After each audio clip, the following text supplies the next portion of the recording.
Hello મિત્રો, આજે આપણે આવી ગયા છીએ આપણા ફ્રેન્ડ ધીરુભાઈની વાડીમાં. જો એને નાનું એવો ગાર્ડન બનાવ્યું છે અને બહુ મસ્ત છે.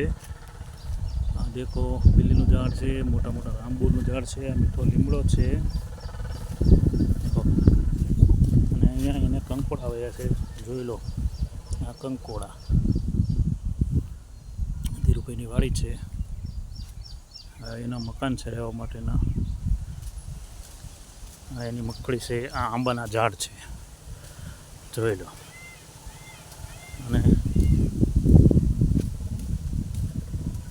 આ મગફળી આને સારું છે.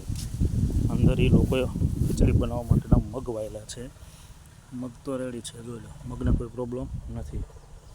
બાકી કપાસમાં બધી કપાસની વરસાદે પથારી ફેરી નાખી છે. આ જુઓ, આનો વ્યૂ બહુ ટોપ આવે છે. એના વાતાવરણ બધું આમ એવું લાગે જાણે આપણે જમ્મુ કાશ્મીરમાં ફરતા હોય એવું. સખત 4 દિવસ વરસાદ પડવાથી વાતાવરણ બધું લીલુંછમ થઈ ગયું. આ જુઓ, કપાસની પથ્થારી ભરી નાખી છે વરસાદે. એટલે બચારા ખેડૂત શું કરે આમાં? તો પાણી ભર્યા છે કપાસમાં. આ કપાસની હાલત. આજે તારીખ 29/8/2024. આ વાંસ છે. આ ધીરુભાઈની વાડી છે.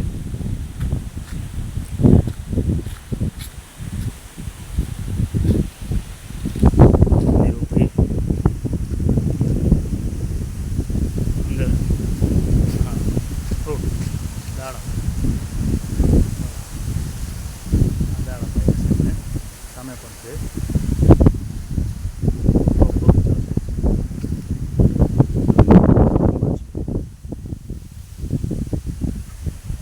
આ ફ્રૂટ